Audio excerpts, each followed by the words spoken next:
نحمدہ ونصلی ونسلم علی رسولہ الکریم۔ العقائد النصفیہ یا العقیدۃ النصفیہ یا متن العقائد، کوئی بھی کہہ لیں، اس کا سبق ہمارا چل رہا تھا۔ والایمان هو التصدیق بما جاء به النبی صلی اللہ علیہ وسلم من عند اللہ تعالی والاقرار به۔ ایمان کی تعریف کیا ہے؟ کہ اللہ کی طرف سے جو چیزیں رسول اکرم صلی اللہ علیہ وسلم لے کر آئے ان تمام کی دل سے تصدیق کرنا اور زبان سے اس کا اقرار کرنا۔ تفصیل انشاءاللہ الفقہ الاکبر کے اندر آئے گی کہ ایمان صرف تصدیق کا نام ہے اور اقرار شرط ہے، لیکن کہاں پہ شرط ہے وہاں انشاءاللہ بات کریں گے۔ فَأَمَّا الْأَعْمَالُ فَيَتَتَزَايَدُ فِي نَفْسِهَا، اعمال زیادہ بھی ہوتے ہیں کم بھی ہوتے ہیں، یعنی بعض لوگ اعمال زیادہ کرتے ہیں، بعض لوگ اعمال کم کرتے ہیں، بعض لوگ اعمال پورے کرتے ہیں، تو اعمال میں کمی بیشی ہوتی رہتی ہے۔ والایمان لا یزید ولا ینقص، ایمان نہ بڑھتا ہے نہ کم ہوتا ہے، نہ ایمان میں زیادتی ہوتی ہے نہ ایمان میں کمی ہوتی ہے۔ میں نے بار بار عرض کیا کہ دلائل الفقہ الاکبر میں آئیں گے، وہاں ہم بات کریں گے، فی الحال صرف میں متن آپ کی خدمت میں پیش کر رہا ہوں کہ عقیدہ کھل جائے۔ والایمان والاسلام واحد، ایمان اور اسلام ایک ہی چیز ہے۔ ایمان اور اسلام میں لغت کے اعتبار سے فرق ہے، شریعت اس میں فرق نہیں کرتی۔ کہیں قرآن کریم میں احادیث میں فرق آیا ہے لیکن وہ لغوی معنی کے پیش نظر ہے، وگرنہ اسلام ایمان کے بغیر نہیں اور اسلام ایمان کے بغیر نہیں، ایمان اسلام کے بغیر نہیں ہے۔ وَإِذَا وُجِدَ مِنَ الْعَبْدِ التَّصْدِيقُ وَالْإِقْرَارُ سَهَّ لَهُ أَن يَقُولَ أَنَا مُؤْمِنٌ حَقًّا وَلَا يَنبَغِي أَن يَقُولَ أَنَا مُؤْمِنٌ إِن شاء اللَّهُ۔ جب کوئی بندہ زبان سے تصدیق بھی کرے اور زبان سے اس کا اقرار بھی کرے ان تمام چیزوں کا جن کو رسول اکرم صلی اللہ علیہ وسلم لے کر آئے ہیں، تو اس کے بعد انسان یہ کہہ سکتا ہے انا مؤمن حقا، میں یقیناً ان چیزوں کی تصدیق کرتا ہوں، کوئی حرج نہیں، کہنا چاہیے، لیکن یہ نہیں کہہ سکتا انا مؤمن انشاءاللہ، اگر اللہ تعالیٰ چاہے گا تو میں تصدیق کروں گا، یہ نہ کہیں۔ انا مؤمن حقاً کہنا ٹھیک ہے، انا مؤمن انشاءاللہ کہنا یہ مناسب نہیں اور نہیں کہنا چاہیے۔ ہاں یہ واضح نشین فرما لیں کہ بعض مقامات ایسے ہیں کہ جہاں انشاءاللہ کہنے کی گنجائش ہے۔ وہ مقامات کون سے؟ نمبر ایک، کوئی انسان انا مؤمن انشاءاللہ کہہ دے ادب کی وجہ سے، یا انا مؤمن انشاءاللہ کہہ دے انجام میں شک کی وجہ سے کہ مجھے نہیں معلوم میرا خاتمہ ایمان پر ہوگا نہیں ہوگا، انشاءاللہ اللہ کی ذات سے امید ہے کہ خاتمہ ایمان پر ہوگا۔ نمبر تین، اللہ تعالیٰ کے نام سے برکت حاصل کرنے کی وجہ سے پھر بھی کہہ سکتا ہے۔ نمبر چار، عجب اور تکبر سے بچنے کے لیے بندہ انشاءاللہ کہہ دے، عجب نہ آئے، کبر نہ ہو، بڑا پن نہ ہو، اس لیے انشاءاللہ کہہ دے، گنجائش ہے، لیکن احتیاط اسی میں ہے کہ انشاءاللہ نہ کہا جائے بلکہ انا مومن حقاً کہنا یہ زیادہ مناسب ہے۔ والسعید قد یشقی والشقی قد یسعد، نیک بخت کبھی بدبخت ہو جاتا ہے اور بدبخت کبھی نیک بخت ہو جاتا ہے۔ والتغیر یکون علی السعادۃ والشقاوۃ دون الاسعاد والاشقاء وہما من صفات اللہ ولا تغیر علی اللہ ولا علی صفاتہ۔ یہ سمجھا رہے ہیں کہ کبھی نیک بخت ہے تو وہ سعید تھا اور بعد میں بدبخت ہو گیا تو شقی ہو گیا، تو اس کی سعادت کی صفت بدل گئی اور شقاوت کی صفت آ گئی۔ اسی طرح کوئی شخص شقی بدبخت تھا اور بعد میں نیک بخت ہوا تو سعید بن گیا، فمنہم شقی و سعید، تو شقاوت سے سعادت اس کا وصف تبدیل ہو گیا۔ لیکن یہ جو اسعاد ہے کسی کو نیک بخت بنانا اور اشقاء کسی کو بدبخت بنانا، یہ اللہ کی صفات ہیں۔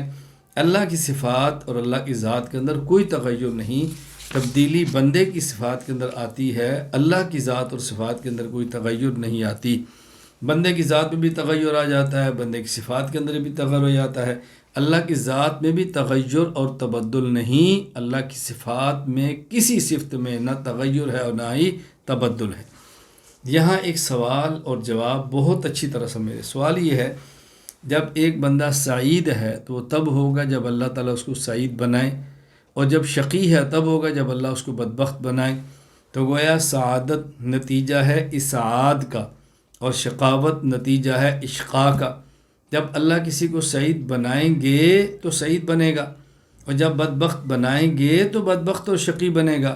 تو جب سعادت اور شقاوت میں تغیر تبدل آ رہا ہے تو اسعاد اور اشقاء میں تغیر تبدل کیوں نہیں ہے؟ اسعاد بدل کر اشقا ہوگا تو سعید بدل کر شقی ہوگا، اشقا کی صفت بدل کر اسعاد ہوگی تو شقی سعید ہوگا۔ یہ کیسے ہو سکتا ہے اسعاد اور اشقا میں تغیر نہ آئے اور سعادت اور شقاوت کے اندر تغیر آ جائے؟ یہ بظاہر سوال ہے، جواب سمجھیں۔ دیکھیں اللہ تعالیٰ کی صفات کا ایک ہے وجود اور اللہ تعالیٰ کی صفات کا ایک ہے ظہور۔ صفت کا وجود الگ چیز ہے، صفت کا ظہور الگ چیز ہے۔ اللہ تعالیٰ کی صفت ہے صفت اسعاد، یہ صفت اسعاد کبھی بھی بدل کر صفت اشقا نہیں ہو سکتی۔ اللہ تعالیٰ کی صفت ہے صفت اشقا، یہ کبھی بھی بدل کر صفت اسعاد نہیں ہو سکتی۔ یعنی اسعاد بدل کر اشقا ہو جائے یا اشقا بدل کر اسعاد ہو جائے، ایسا نہیں ہوتا۔ اللہ تعالیٰ کی صفات میں تغیر نہیں، جو ہمیں تغیر نظر آتا ہے وہ صفت کے وجود میں نہیں بلکہ صفت کے ظہور میں ہے۔ جب صفت اسعاد کا ظہور ہوا تو ہم نے سمجھا وہ سعید ہے، اور اس کے بعد صفت اشقا کا ظہور ہو گیا تو ہم نے سمجھا وہ شقی ہے۔ تو یہ بندے کا سعید اور شقی ہونا اللہ کی صفت اسعاد اور اشقا کی وجہ سے ہے۔ تو صفت اسعاد کا ظہور ہوا پھر صفت اشقا کا ظہور ہو گیا، یا صفت اشقا کا ظہور تھا صفت اسعاد کا ظہور ہو گیا۔ تو اللہ تعالیٰ کی صفات کے وجود میں تغیر نہیں ہو رہا، یہ جو تغیر نظر آ رہا ہے یہ ظہور میں ہو رہا ہے، اور یہ تغیر بھی صفات کے اندر نہیں ہے بلکہ تغیر ہے متعلق میں، جس کے اوپر صفت واقع ہو رہی ہے یہ تغیر اس میں ہے، اور نظر آتا ہے شاید اللہ کی صفات کے اندر ہے۔ تو اللہ تعالیٰ کی صفت کا وجود الگ چیز ہے، صفت کا ظہور الگ چیز ہے، یہ اچھی طرح ذہن نشین فرما لیں۔ وفی ارسال رسول حکمت وقد ارسل اللہ تعالی رسولا من البشر مبشرین ومنذرین ومبینین للناس ما یحتاجون الیہ من امور الدنیا والآخرہ۔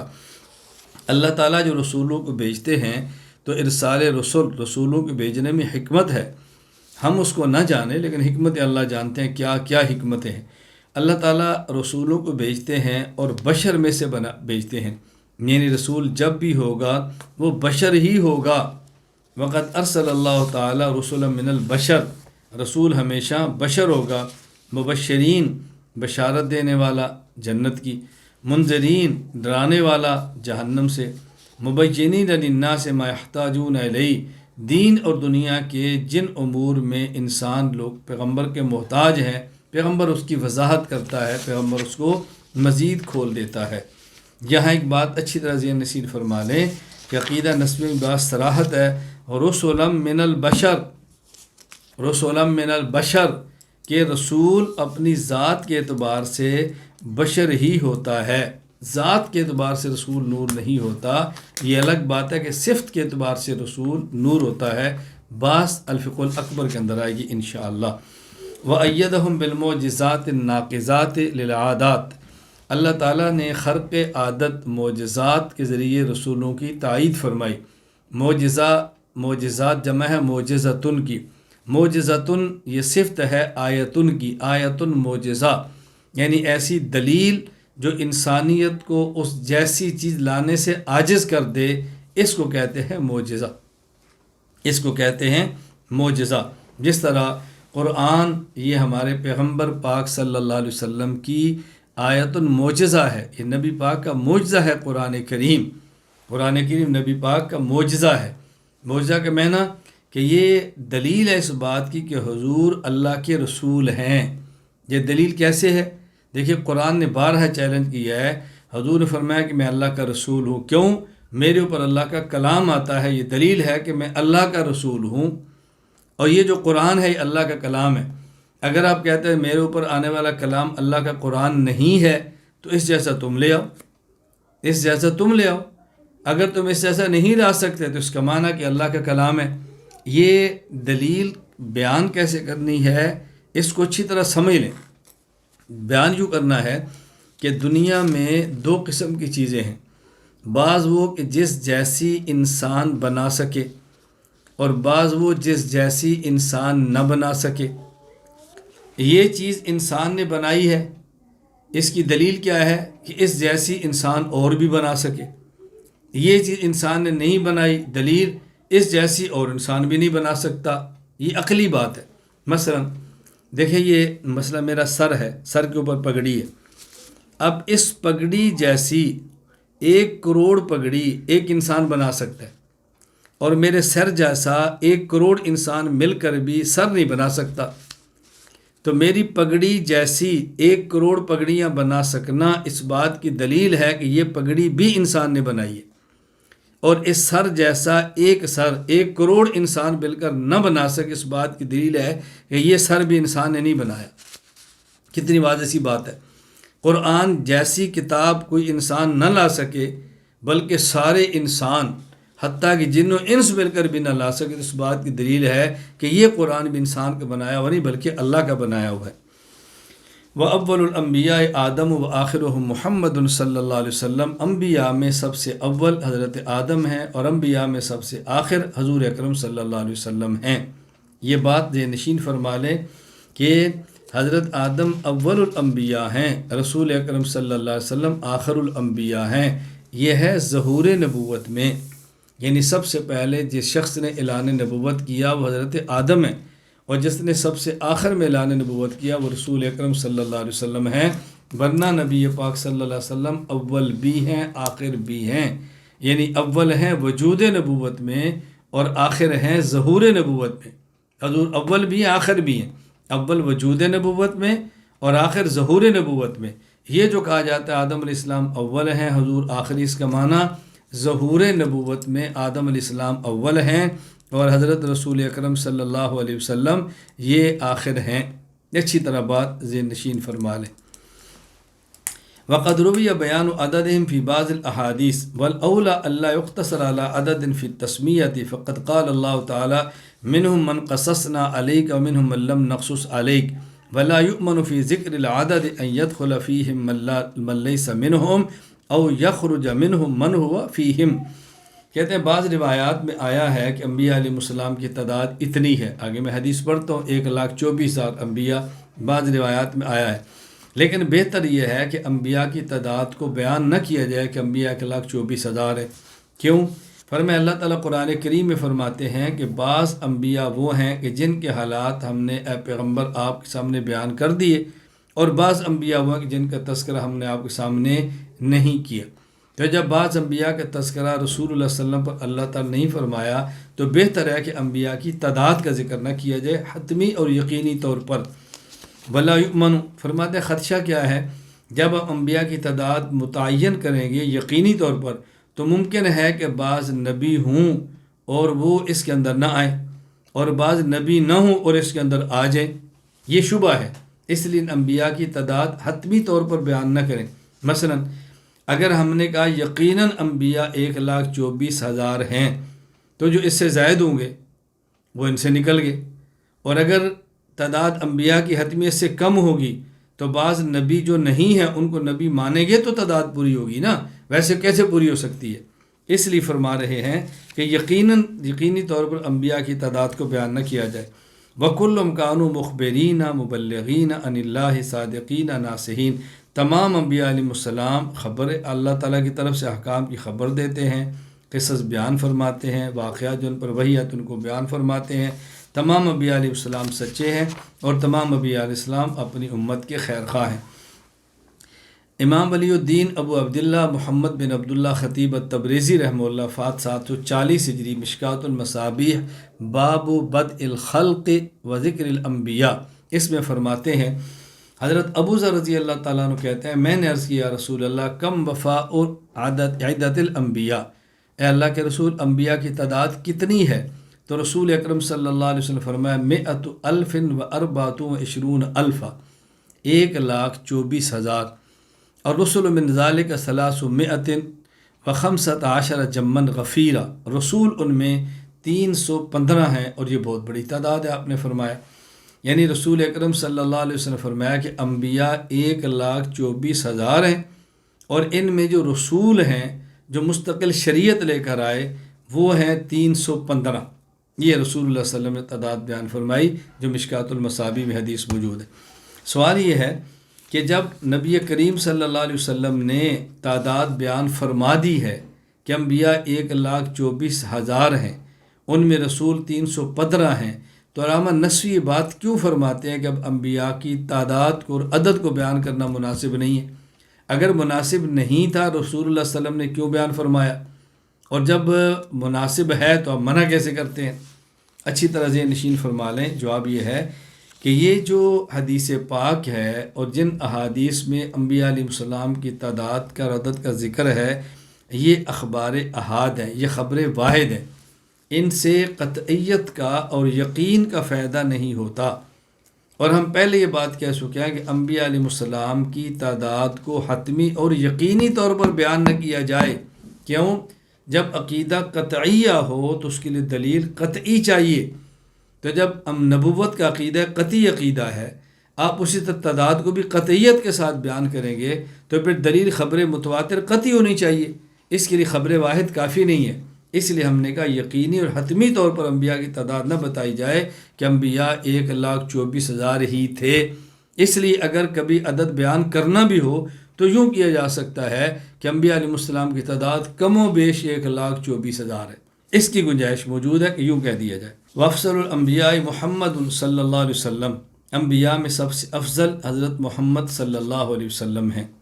دیکھیں کمالات، مجموعہ کمالات وہ بنیادی طور پہ دو ہیں، ایک ہے کمال علمی اور ایک ہے کمال عملی۔ نبوت کمال علمی ہے، لہذا جس نبی میں جتنا علم زیادہ ہوگا وہ نبی اتنا ہی باقی انبیاء سے افضل ہوگا۔ رسول اکرم صلی اللہ علیہ وسلم کا علم چونکہ تمام انبیاء سے زیادہ ہے، اس لیے آپ تمام انبیاء سے افضل ہیں۔ مزید تفصیل انشاءاللہ الفقہ الاکبر۔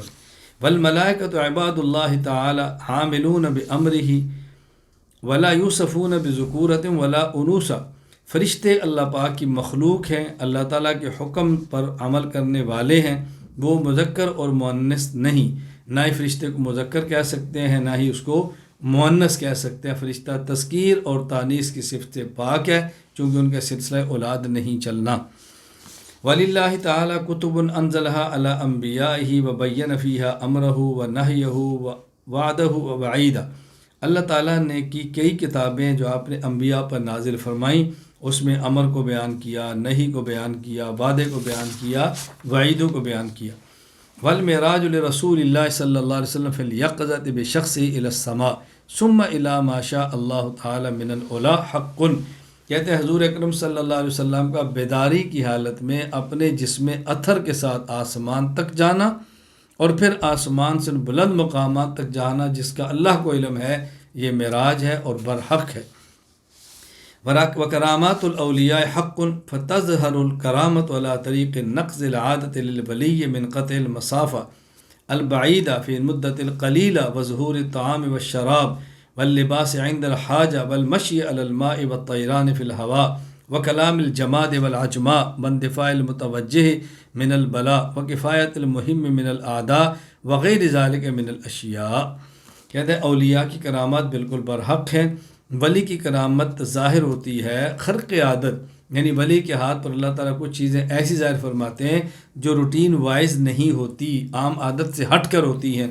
مثلا ایک بہت بڑی مسافت ہے جو تھوڑے وقت میں حل ہو جائے، بڑی مسافت تھوڑے وقت میں حل ہو جائے۔ اچھا، اسی طرح کھانے اور پینے کا اور لباس کا بوقت ضرورت سامنے آ جانا۔ مریم علیہ السلام کو کھانا بھی لحاظ ضرورت تھی۔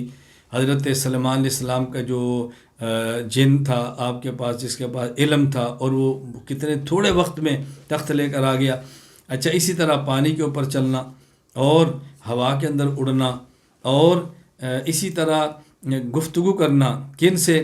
بے زبان سے گفتگو کرنا اور بے جان سے گفتگو کرنا، اور کوئی آنے والی مصیبت کا ٹل جانا، اور دشمنوں کی طرف سے اللہ کا کافی ہو جانا، معمولی چیز کی وجہ سے ہوا آ گئی، ولی کی دعا سے ان کا رخ اڑ گیا، وہاں پہ آندھیاں آ گئیں، اس طرح کر کے دشمنوں کی طرف سے اللہ کی کفایت ہو جانا اور دیگر اشیاء۔ وَيَكُونُ ذَلِكَ مُعْجِزَةً لِلرَّسُولِ الَّتِي ظَهَرَتْ هَذِهِ الْكَرَامَةُ لِوَاحِدٍ مِّنْ أُمَّتِهِ لِأَنَّهُ يَظْهَرُ بِهَا أَنَّهُ وَلِيٌّ وَلَنْ يَكُونَ وَلِيًّا إِلَّا وَإِنْ يَكُونَ مُحِقًّا فِي دِيَانَتِهِ وَدِيَانَتُهُ الْإِقْرَارُ بِرِسَالَةِ رَسُولِهِ۔ اب فرماتے ہیں جس نبی کی امت کے کسی آدمی کے ہاتھ پر کرامت ظاہر ہوئی تو یہ اس نبی کا معجزہ ہوگا، اس لیے کہ اس کی کرامت یہ بات واضح ہوگی کہ وہ اللہ کا ولی ہے، اور ولی ہونے کے لیے ضروری ہے کہ اپنے دین میں حق پر ہو اور اس کا دین اور دل اور زبان سے اپنے رسول کی رسالت اور تصدیق اور اقرار کرنا ہے۔ یہ بات اچھی طرح سمجھ لیں، یعنی ولی کے ہاتھ پہ کرامت کا ظاہر ہونا یہ پیغمبر کا معجزہ ہے۔ کیوں؟ ولی کے ہاتھ پر کرامت ہونا یہ دلیل ہے اس بات کی کہ یہ ولی ہے، اور اس کا ولی ہونا یہ کب ہے؟ یہ اس وقت ہوگا جب وہ اپنے نبی کے دین پر ہو اور نبی کے دین کو حق مانتا ہو، تبھی ہوگا نا۔ تو گویا کرامت دلیل ولایت کی ہے، اور ولایت اتباع پیغمبر کی وجہ سے ملتی ہے، تو در حقیقت ولی کی کرامت یہ خود نبی کا معجزہ ہوتا ہے۔ وافضل البشر بعد نبینا ابو بکر الصدیق رضی اللہ عنہ، ثم عمر الفاروق رضی اللہ عنہ، ثم عثمان ذو النورین رضی اللہ عنہ، ثم علی المرتضی رضی اللہ عنہ، وخلافتهم ثابتۃ علی ھذا الترتیب ایضا بل خلافت ثلاثون سنہ ثم بعدها ملک و امارہ۔ فرمایا کہ انبیاء علیہ السلام کے بعد سب سے افضل انسانوں میں شخص ابو بکر صدیق ہیں، ان کے بعد عمر فاروق ہیں، ان کے بعد عثمان ذو النورین ہیں، اس بعد علی المرتضی ہیں رضی اللہ عنہ، اور ان کی خلافت اسی ترتیب سے ہے۔ ابو بکر خلیفہ اول ہیں، عمر خلیفہ ثانی ہیں، عثمان خلیفہ ثالث ہیں، علی خلیفہ رابع ہیں۔ اور فرمایا کہ رسول اللہ صلی اللہ علیہ وسلم کے بعد جو خلافت راشدہ ہے علی منہج النبوہ، اور وہ خلافت جس کا وعدہ اللہ نے قرآن کے اندر آیت استخلاف میں کیا ہے، وہ خلافت 30 سال تک ہے، اس کے بعد بادشاہت ہے، اور اس کے بعد امارت ہے۔ تفسیر الفقہ الاکبر میں آئے گی انشاءاللہ۔ والمسلمون لا بد لهم من امام یقوم بتنفیذ احکامہم و اقامت حدودہم و سد ثغورہم۔ فرمایا کہ مسلمانوں کے لیے ایک امام کا ہونا ضروری ہے، ایک خلیفہ کا ہونا ضروری ہے، جس کے کام کیا ہیں؟ وہ احکام شریعت کو نافذ کرے، حدود کو قائم کرے، سرحدوں کی حفاظت کا انتظام کرے، بتجہیز و جیوشہم، اور وہ میدان جنگ کے لشکروں کو تیار کرے، واخذ صدقاتہم، وہ صدقات کو وصول کرے، عوام سے زکوٰۃ وصول کرے، وقہر المتغلبہ والمتلصصہ، وہ ڈاکوں اور چوروں کو مغلوب کرے، وقطاع الطریق، ڈاکو اور چور اور جو باغی ہیں ان سے مغلوب کرے ان کو، واقامت الجمعہ والاعیاد، وہ جمعے اور عید کو قائم کرے، وقت المنازعات الواقعۃ بین العباد، لوگوں کے درمیان جو جھگڑے ہیں اس میں وہ فیصلہ کرے، وقبول شہادات القائمۃ للحقوق، اور اسی طرح گواہی کی بنیاد پر لوگوں کو حقوق دلائے، وتزویج الصغار والصغائر الذین لا اولیاء لهم، ایسے بچے اور بچیاں جن کے سرپرست نہیں ہیں، فوت ہو گیا، ان کے نکاح کا انتظام کرے، وقسمت الغنائم ونحو ذلک من الامور، مال غنیمت اور مال فیع وغیرہ کو وہ تقسیم کرے، اور یہ دیگر امور وہ ہیں کہ جو خلیفہ کی ذمہ داری، اس کے لیے خلیفہ کا ہونا ضروری ہے۔ ثم ينبغي ان يكون الامام ظاہرا لا مختفیا ولا منتظرا۔ فرماتے ہیں امام کے اوصاف میں سے یہ ہے کہ امام ایسا ہو کہ جو ظاہر ہو، چھپا ہوا نہ ہو، اس کی انتظار نہ کرنی پڑے، امام غیب نہ ہو، امام منتظر نہ ہو، امام لوگوں کے درمیان اس کے چھپنا کیا تک بنتا ہے۔ وَيَكُونُ مِن قُرَيْشٍ وَلَا يَكُونُ مِن غَيْرِهِمْ وَلَا يَخْتَصُّ بِبَنِي ہاشم وَأَوْلَادِ عَلِيٍّ رضی اللہ تعالیٰ عنہ۔ امام اور خلیفہ قریش میں سے ہونا چاہیے، غیر قریشی نہ ہو، اور یہ امام کے لیے ضروری ہے قریش میں سے بنو ہاشم یا اولاد علی میں سے ہو، قریش میں سے ہونا چاہیے۔ یہ اچھی طرح سے نشین فرما لیں۔ یہ جو انہوں نے میں آگے اس پر تھوڑی سی بات کر لیتا ہوں انشاءاللہ تاکہ الجھن نہ رہے۔ ولا یشترط ان یکون معصوما ولا ان یکون افضل من اہل زمانہ، امام کے لیے معصوم ہونا شرط نہیں ہے اور اپنے زمانے کے لوگوں سے افضل ہونا بھی شرط نہیں ہے۔ ویشترط ان یکون من اہل الولایت المطلقۃ الکاملہ، امام اور خلیفہ کے لیے ضروری ہے کہ اس کو ولایت مطلقہ حاصل ہو، ولایت کاملہ حاصل۔ اس کا مطلب کیا ہے؟ میں آگے وضاحت کرتا ہوں۔ سائسا قادرا، اور یہ ایسا ہو جو سیاسی امور میں بصیرت رکھتا ہو، اور قادر اللہ تنفیذ الاحکام، احکام کو نافذ کرنے پر قدرت بھی رکھتا ہو، وحفظ حدود دارالاسلام کی حدود کی حفاظت کرنے کی طاقت رکھتا ہو، انصاف المظلوم من الظالم، اور ظالم سے مظلوم کی مدد کرنے پر قدرت رکھتا ہو، خلیفہ ایسا ہونا چاہیے۔ ولا ينئز الامام بالفسق والفجور، امام فسق و ظلم کے سبب خود بخود منصب امامت سے معزول نہیں ہوتا کہ امام فاسق ہو تو معزول ہو جائے، ظالم ہو تو معزول ہو جائے، یعنی ایسا نہیں ہے۔ ایک ہے امام کو معزول کرنا، اس کے ظلم الگ چیز ہے، لیکن خود بخود امام فسق و فجور کی وجہ سے یہ معزول نہیں ہوتا۔ یہاں دیکھیں انہوں نے جو بتائیں چند ایک باتیں اچھی طرح ذہن نشین فرما لیں، الجھن کے اندر مبتلا نہ ہو۔ نمبر 1، خلافت سے مقصود لوگوں کی ضرورتوں کو پورا کرنا ہے، اور وہ تب ہوگا جب خلیفہ لوگوں میں موجود ہوگا، لہذا خلیفہ چھپا ہوا نہیں ہونا چاہیے۔ اچھا، نمبر 2، یہ جو قریشیوں نے شرط ہے، یہ احقیت کی شرط ہے، نفس خلافت کی شرط نہیں۔ یعنی یہ نہیں کہ قریشی ہوگا تو خلیفہ بنے گا، قریشی نہیں ہوگا تو خلیفہ نہیں بنے گا، ایسی بات نہیں، بلکہ اس کا مطلب کیا ہے، اگر خلافت کے لیے 2 فرد ہیں، 2 فردوں میں سے ہر ایک کے اندر پوری صلاحیت تمام صاحب موجود ہے، لیکن ایک قریشی ہے ایک غیر قریشی ہے، تو قریشی ہونا وجہ ترجیح ہے، اس کو غیر قریشی پر ترجیح دی جائے گی۔ لیکن اگر 2 شخص خلافت کے امیدوار ہیں، یا 2 شخصوں کا نام آ رہا ہے خلافت کے لیے، ان میں ایک غیر قریشی ہے اور ایک قریشی ہے، لیکن غیر قریشی کے اندر صلاحیت بھی زیادہ ہے، تقوی بھی زیادہ ہے، خلافت کے لیے اہل زیادہ ہے، اب غیر قریشی کو قریشی پر ترجیح دی جائے گی۔ یہ بات نشین فرما لیں۔ خلیفہ وقت کا باصلاحیت اور اہل ہونا ضروری ہے، معصوم ہونا ضروری نہیں۔ خلافت کی اہلیت تو جو ہم نے پیچھے بتایا کہ وہ مدد کر سکتا ہو، مظلوم کی مدد کر سکتا ہو، بچیوں کے نکاح کرا سکتا ہو، جھگڑوں کے فیصلے کر سکتا ہو، سرحدوں کی حفاظت کر سکتا ہو، ڈاکو چور اور باغیوں کا قلع قمع کر سکتا ہو، یہ صلاحیت ہونا اس کے اندر ضروری ہے۔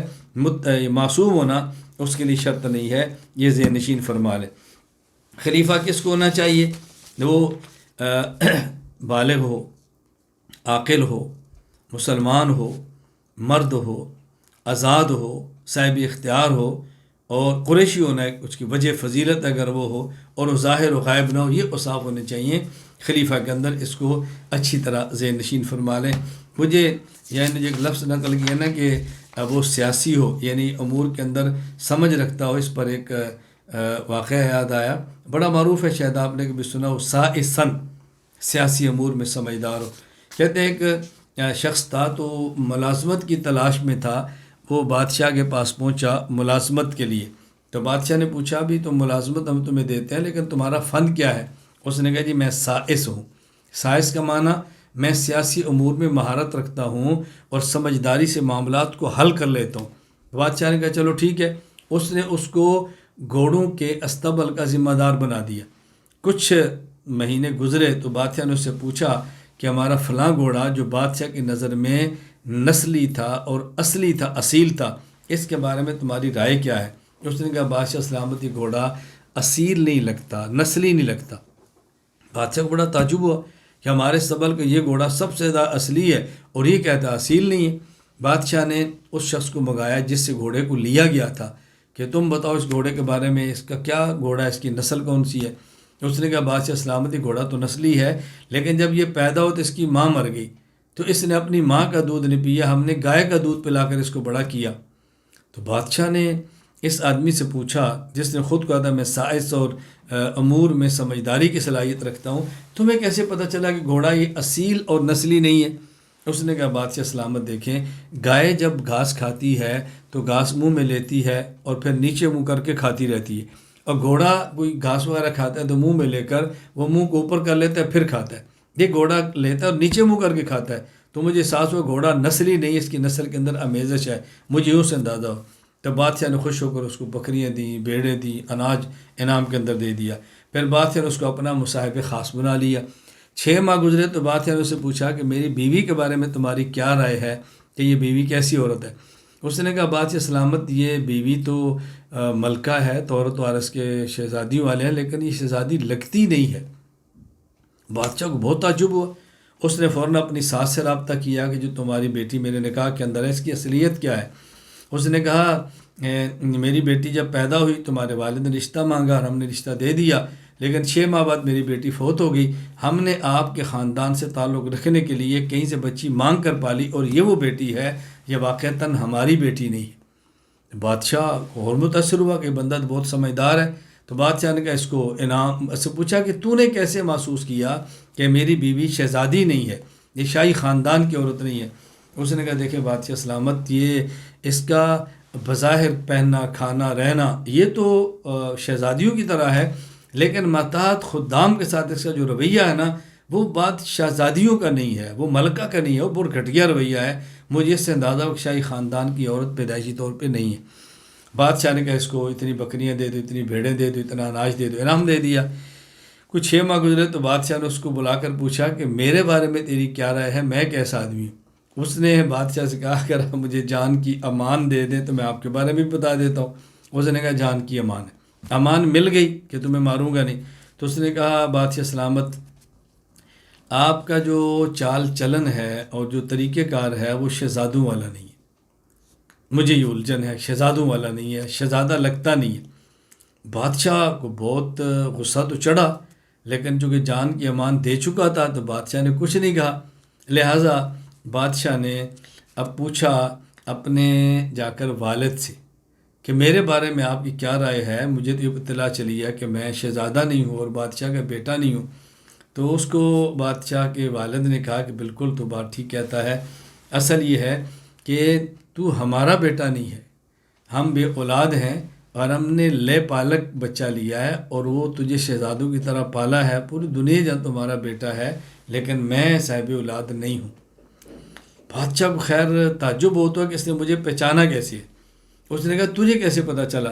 اس نے کہا بادشاہ سلامت دیکھیں میں آپ سے جان کی مان لے چکا ہوں، میں نے آپ سے پہلے گزارش کی کہ آپ شہزادے کیوں نہیں لگتے، اس لیے کہ بادشاہ جب کسی بندے سے خوش ہوتے ہیں تو اس کو انعام میں ہیرا دیتے ہیں، جواہر دیتے ہیں، سونا دیتے ہیں، اور آپ جب خوش ہوتے ہیں تو بھیڑ اور بکریاں انعام میں دیتے ہیں۔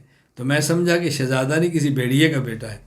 بادشاہ کا کیا کام ہے خوشی میں اناج دے، غلے دے اور بھیڑ بکریاں دے؟ بادشاہ بادشاہوں کی طرح انعام دیتے ہیں۔ تو مجھے یہاں سے بات یاد ہے کہ بادشاہ کے لیے ضروری ہے کہ مدبر ہو، مدبر ہونا بادشاہ کے لیے شرط ہے، مدبر ہو۔ یہاں ایک بات کی میں وضاحت کرتا ہوں، اس کو بہت اچھی طرح سمجھ لیں، شاید کسی موقع پر ہے تو پھر بھی بات کر لیں گے۔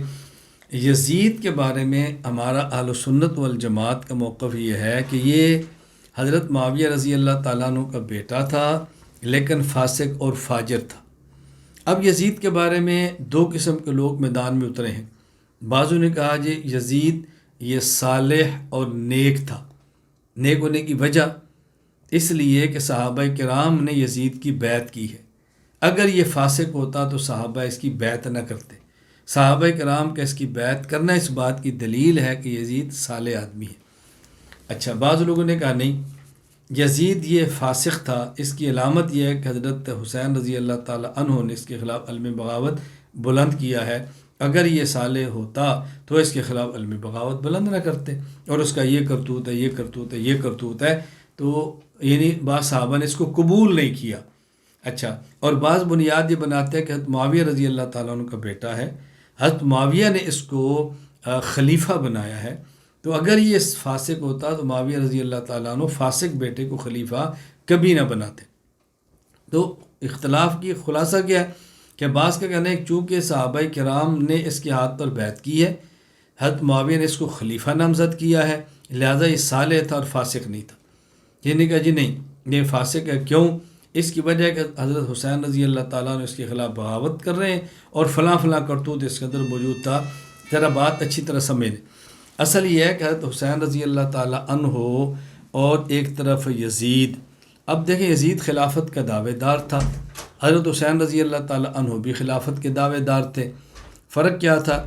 اب اگر یعنی ایک شخص ایسا ہو جو صالح بھی ہو اور سیاسی امور میں مدبر بھی ہو تو خلافت حق اس کا ہے، لیکن اگر کوئی شخص سیاسی امور میں مدبر ہو اور صالح نہ ہو، اور دوسرا شخص صالح بہت زیادہ ہو لیکن سیاسی امور میں اس کا تجربہ کم ہو، اب خلافت کس کا حق ہے؟ تو بعض حضرات کی رائے یہ تھی کہ جو مدبر ہے اگرچہ اس کے اندر یعنی فسق و فجور ہے، عمل صالح نہیں، تو خلافت اس کا حق ہے، اس کو مسلمانوں کا خلیفہ بنا دینا چاہیے۔ اور بعضوں نے کہا بھی یہ خلافت اسلامی خلافت ہے، کوئی عام خلافت نہیں ہے، لہٰذا ایک ایسا شخص کہ جو صالح ہے اگرچہ اس میں سیاسی امور کا تجربہ کم ہے تو خلافت اس کو دینی چاہیے۔ اب یہ بنیاد ہے حضرت حسین رضی اللہ تعالیٰ عنہ کے مد مقابل یزید کے ہاتھ پر بیعت کرنے کی، کہ بعض صحابہ کی رائے یہ تھی کہ یہ فاسق تو ہے، صالح نہیں ہے، اس کو سیاسی امور کا تجربہ ہے، لہذا اس کو خلیفہ بنا دو، وقت کے ساتھ سر پہ پڑے گی تو بدل بھی جائے گا۔ تو ان حضرات کا اس کی بیعت کرنا اس بات کی علامت نہیں تھی کہ وہ اس کو صالح بھی سمجھتے تھے. یہ بات اچھی طرح ذہن نشین فرما لیں. وَتَجُوزُ الصَّلَاةُ خَلْفَ كُلِّ بَرٍّ وَفَاجِرٍ، ہر نیک اور گناہ گار کے پیچھے نماز پڑھنی جائز ہے. اس سے مراد عمل کے اعتبار سے نیک اور گناہ گار ہونا ہے، عقیدے کے اعتبار سے نہیں. اگر عقیدہ فاسد اس کے پیچھے نماز نہیں ہوتی. تفسیر الفقہ الاکبر کے اندر آئے گی. وَيُصَلَّى عَلَى كُلِّ بَرٍّ وَفَاجِرٍ، ہر مومن کی نماز جنازہ ادا کی جائے گی، خواہ وہ نیک ہو خواہ وہ گناہ گار ہو. تو یہاں نیک اور گناہ گار سے مراد ہے مومن.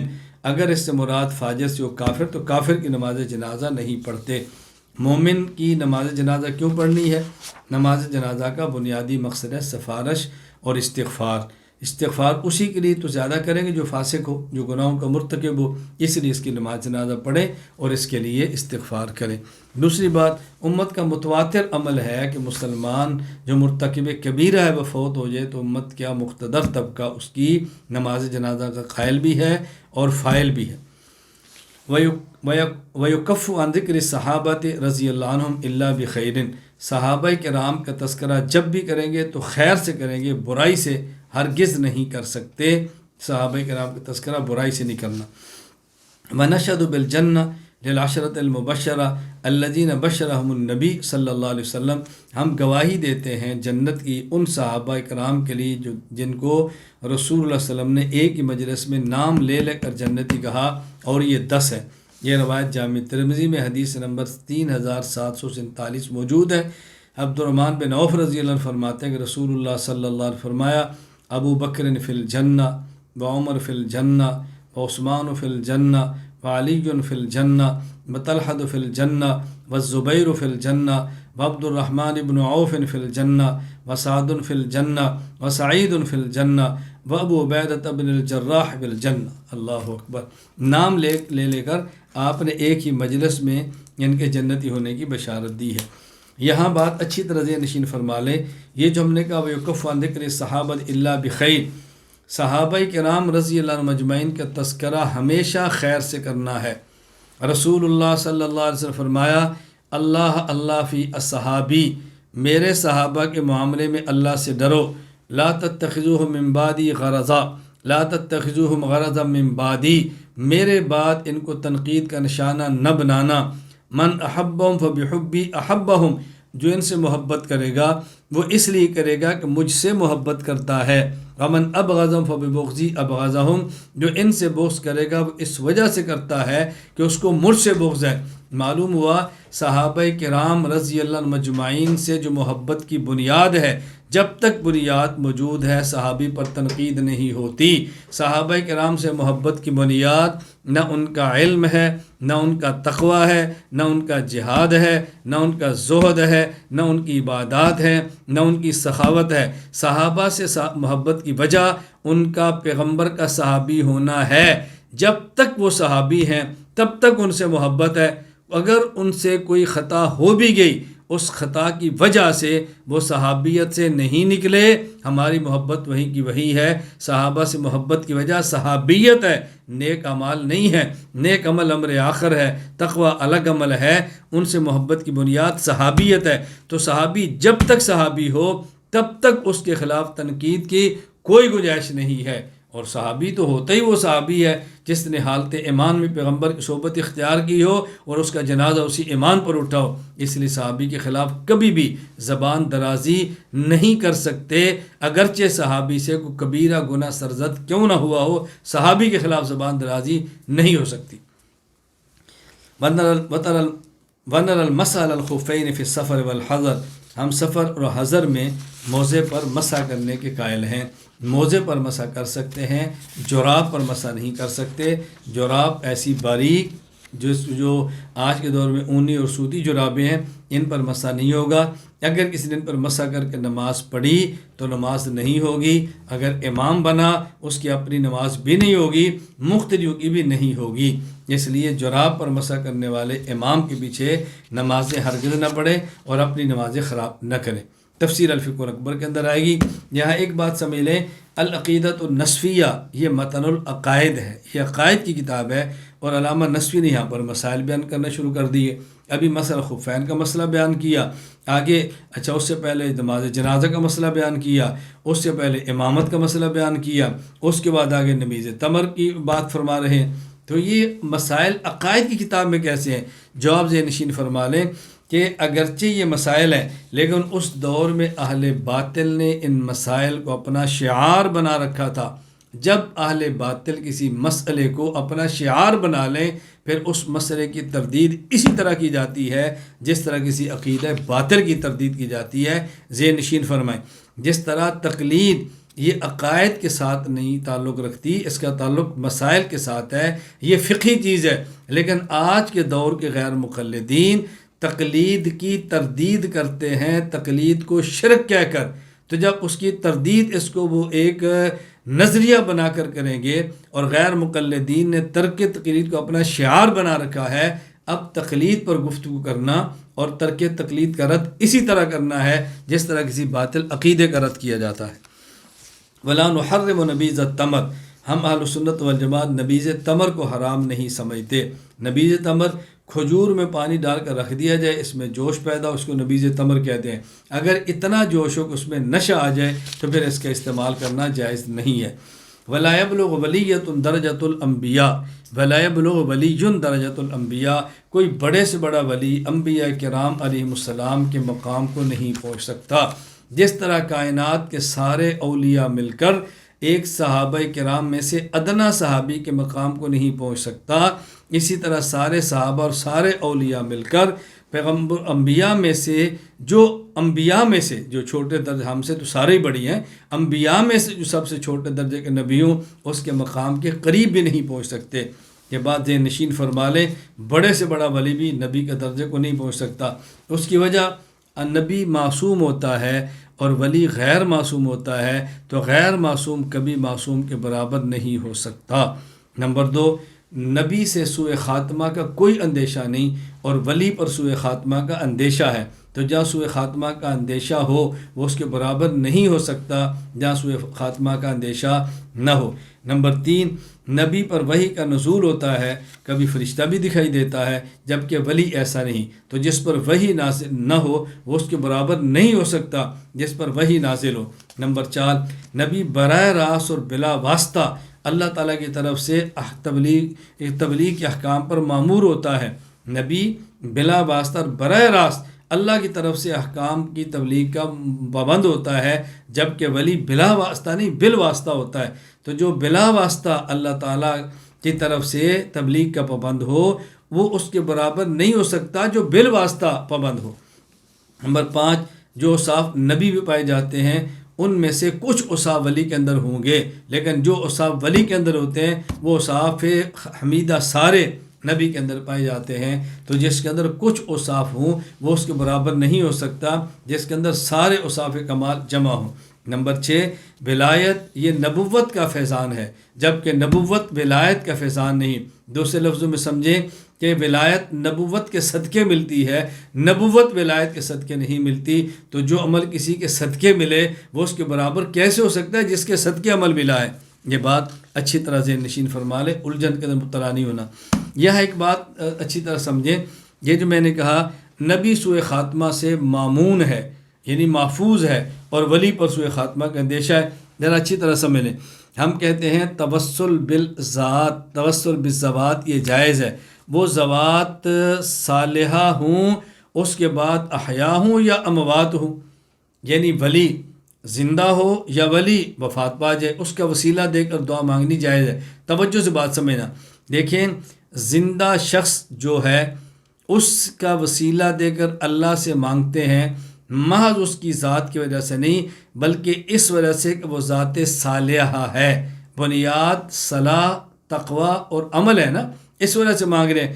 تو جو شخص زندہ ہے اور نیک ہے اس کا وسیلہ دے کر اللہ سے مانگتے ہیں کیونکہ وہ نیک ہے، لیکن خدشہ تو ہے اس کا سوء خاتمہ ہو جائے اور نیک نہ رہے۔ لیکن جو شخص نیکی کے ساتھ دنیا سے چلا گیا ہے اس میں تو اندیشہ ہی نہیں کہ ہو سکتا ہے اب نیکی ہو اور کل نہ ہو۔ تو اگر توسل بالذوات صالحہ الاحیاء کا وسیلہ جائز ہے تو توسل بالاموات صالحہ کا وسیلہ بطریق اولا جائز ہونا چاہیے کہ وہاں اس صالح کے ختم ہونے کا خدشہ ہی نہیں ہے۔ یہ بات اچھی طرح ذہن نشین فرما لیں۔ ولا یصل العبد الی حیث یسقط عنہ الامر والنہی، بندہ جب تک عاقل ہو وہ ایسے مقام کو نہیں پہنچ سکتا کہ اسے امر اور نہیں ساقط ہو جائے۔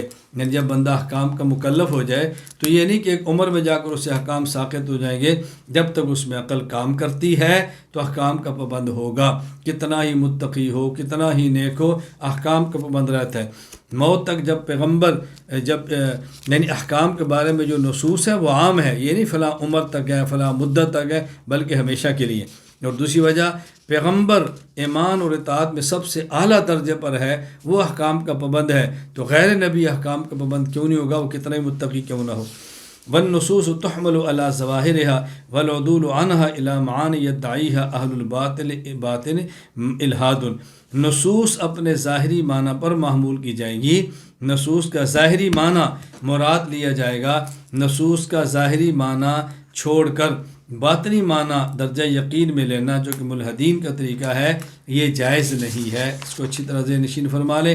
تفصیل اس کی ہم بیان کر چکے ہیں اصول عقائد کے اندر سر بست کے ساتھ، وہاں ذہن نشین فرمائیں۔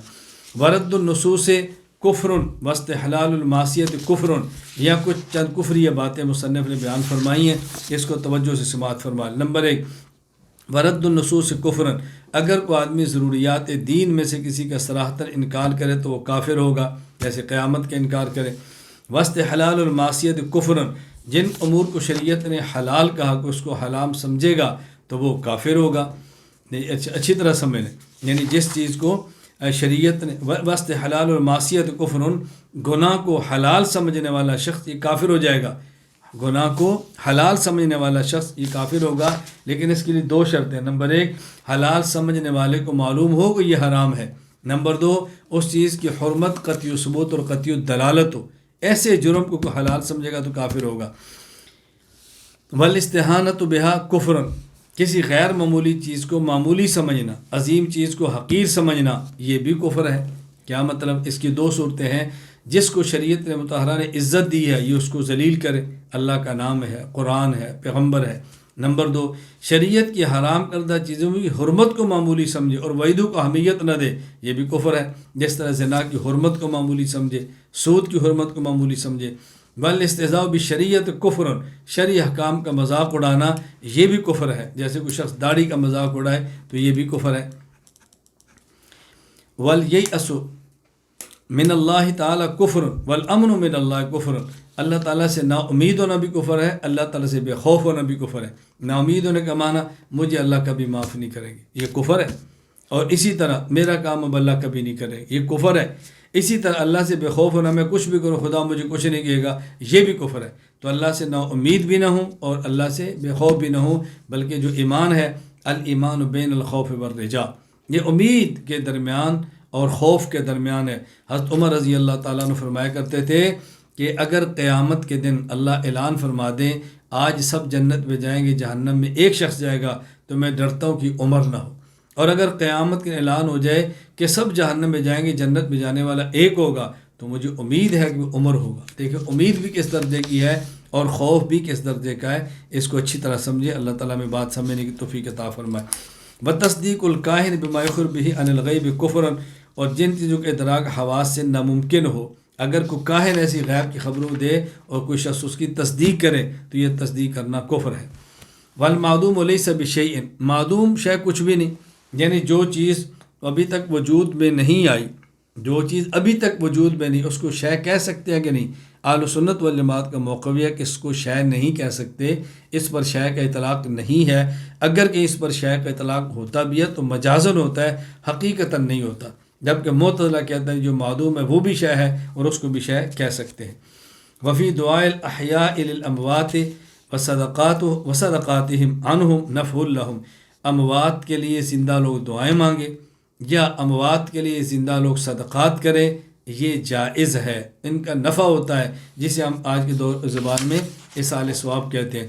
میں سمجھایا کرتا ہوں، ہم اہل سنت والجماعت ثواب کی بھی قائل ہیں، اصال ثواب کی بھی قائل ہے۔ ثواب کا معنی عمل کریں، اجر خود لیں، اصال ثواب کا معنی عمل کریں، اجر کسی اور کو دیں، یہ دونوں جائز ہے۔ قرآن کریم کی آیات سے اور حدیث سے ثابت ہے، تفسیر انشاءاللہ الفقہ الاکبر کے اندر کریں گے۔ یا ایک سوال اور اس کا جواب سن لیں۔ بعض لوگ کہتے ہیں کہ اصال ثواب جائز نہیں، دلیل قرآن کہتا ہے وَأَلَّيْسَ لِلْإِنسَانِ إِلَّا مَا سَعَىٰ، انسان کو وہی کچھ ملتا ہے جس کے انسان خود کوشش کرتا ہے، کسی اور کا کیا انسان کو نہیں ملتا۔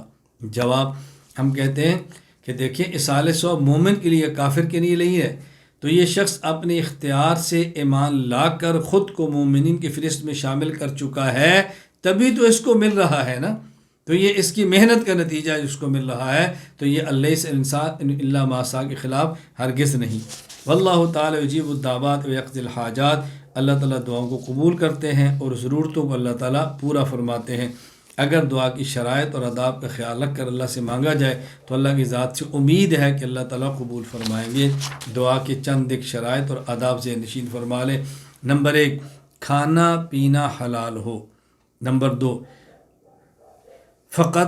دعا فقط اللہ تعالیٰ سے کی جائے، صرف اللہ سے کی جائے۔ نمبر 3، غفلت سے دعا نہ کی جائے۔ نمبر 4، دعا میں قطع رحمی یا گناہ کا سوال نہ کیا جائے۔ نمبر 5، کوئی عبادت اور نیک عمل کر کے اللہ سے دعا کی جائے۔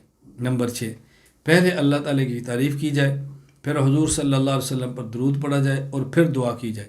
نمبر 7، اللہ تعالیٰ کے اسماء حسنہ یا اپنے کسی نیک عمل یا اللہ کے کسی محبوب بندے کا وسیلہ دے کر دعا کی جائے۔ نمبر 8، ہاتھ پھیلا کر خود کو محتاج سمجھ کر دعا کی جائے۔ نمبر 9، قرآن و سنت میں منقول دعا کا زیادہ اہتمام کیا جائے۔ نمبر 10، آخر میں چہرے پر ہاتھ پھیر لیے جائیں۔ اللہ تعالیٰ کی دربار سے امید ہے کہ اللہ دعا قبول فرمائیں گے۔ اس کے لیے میری کتاب ہے اللہ سے مانگیے، آپ اس کا مطالعہ فرمائیں، تفصیلات آپ اس کے اندر مل جائیں گی۔ دعا بظاہر قبول ہوتی نظر نہ آئے تب بھی دعا مانگنا نہ چھوڑیں۔ اللہ تعالیٰ بندے کی مانگی ہوئی دعا کو ضائع نہیں کرتے۔ 3 فائدوں میں سے ایک فائدہ ضرور ہوتا ہے، جو چیز مانگی ہے اللہ وہی دیں گے، یا جو چیز مانگی ہے وہ نہیں دیں گے بلکہ آنے والی مصیبت اللہ اس دعا کی وجہ سے ٹال دیں گے، یا جو مانگی ہے وہ بھی نہیں ملے گی، دنیا میں اس سے کوئی تکلیف بھی دور نہیں ہوگی بلکہ اللہ اس دعا کو محفوظ کر کے رکھیں گے اور قیامت کے دن اللہ تعالیٰ اس کا اجر عطا فرمائیں گے۔ بعض روایات میں جب قیامت کو بندے کو دعاؤں کا اجر ملے گا تو بندہ حسرت کرے گا، کاش دنیا میں میری کوئی دعا بھی قبول نہ ہوتی، سارا اجر آج ہی مل جاتا۔ لیکن ہم کمزور ہیں، اس لیے ہم دعا مانگتے ہیں ربنا آتنا فی الدنیا حسنہ وفی الآخرۃ حسنہ وقنا عذاب النار۔ وما اخبر به النبی صلی اللہ علیہ وسلم من اشراط الساعة من خروج الدجال ودابۃ الارض ویاجوج وماجوج ونزول عیسیٰ علیہ السلام من السماء وطلوع الشمس من مغربها فهو حق۔ یہاں پر ان نے چند ایک علامات قیامت بیان فرمائی ہیں۔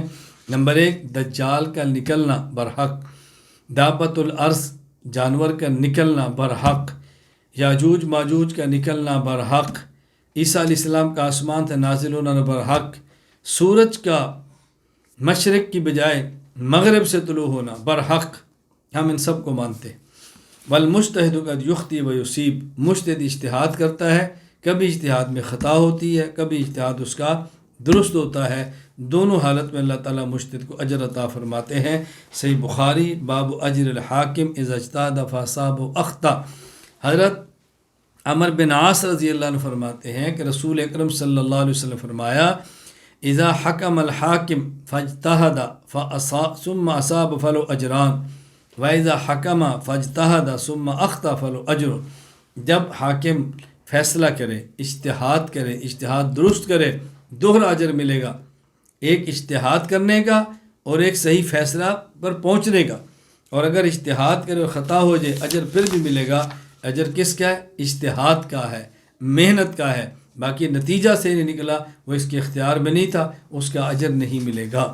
میں اس کو مثال دے کر سمجھایا کرتا ہوں، جس طرح ایک ڈاکٹر وہ کسی اہم چیز کا آپریشن کرے اور آپریشن ٹھیک ہو جائے تو اس کو آپریشن کرنے کی وجہ سے ڈاکٹر ہے معمول کی تنخواہ بھی ملے گی، اور آپریشن ٹھیک ہوا، اہم آپریشن تھا، ممکن ہے اس پر اس کو ترقی بھی ملے اور شاباش بھی مل جائے۔ لیکن اگر ایک ڈاکٹر آپریشن کرتا ہے اور اس کے پاس آپریشن کرنے کی سند جواز ڈاکٹر بھی ہے لیکن آپریشن میں ناکام ہو جاتا ہے تو اس کو اجر تو ملے گا بتاؤ ڈاکٹر ہونے کا ملازم ہونے کا، لیکن جو سے آپریشن میں غلطی ہوئی ہے اس پر اس کا گناہ اس کو نہیں ملے گا اور اس پر اس کو کوئی ایف آئی آر اس کے خلاف نہیں کٹے گی چونکہ وہ ڈاکٹر تھا اور اہل تھا۔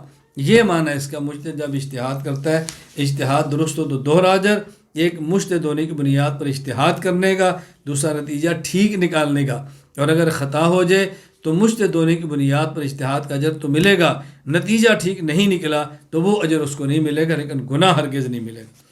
ورسل البشر افضل من رسل الملائکہ، رسول جو انبیاء میں سے رسول ہیں بشر، یہ ملائکہ میں سے جو رسول ہیں چار ان میں سے افضل ہیں۔ ورسل الملائکہ افضل من عامۃ البشر، اور رسول ملائکہ جبرائیل، میکائیل، اسرافیل، ملک الموت، رسول ملائکہ یہ عام بشر سے افضل ہے، یا عامۃ البشر سے مراد ہے جو نبی نہ ہو، نیک ہو لیکن نبی نہ ہو، یہ ان سے افضل ہے۔ وعامۃ البشر افضل من عامۃ الملائکہ، اور عام بشر عام ملائکہ سے افضل ہے۔ یہاں عام بشر سے مراد فساق اور فجار نہیں ہے بلکہ یہ عام بشر سے مراد ہیں صلحاء، خواص، یہ عام ملائکہ سے افضل ہیں۔ اس کو اچھی طرح سمجھ لیں، مزید تفصیل انشاءاللہ فقہ الاکبر کے اندر آئے گی۔ میں نے آپ کی خدمت میں متن العقائد علامہ نصفی رحمہ اللہ کا العقیدۃ النصفیہ اس کا متن پیش کر دیا ہے۔ باقی انشاءاللہ اگلے اسباق میں اللہ چاہے کہ الفقہ الاکبر پر بات کریں گے اور ہم اس کو تفصیل کے ساتھ پڑھ لیں گے۔ اللہ تعالی ہم سب کو عقیدہ پڑھنے کی، پڑھانے کی، سمجھنے کی، سمجھانے کی توفیق عطا فرمائے۔ وآخر دعوانا الحمدللہ رب العالمین۔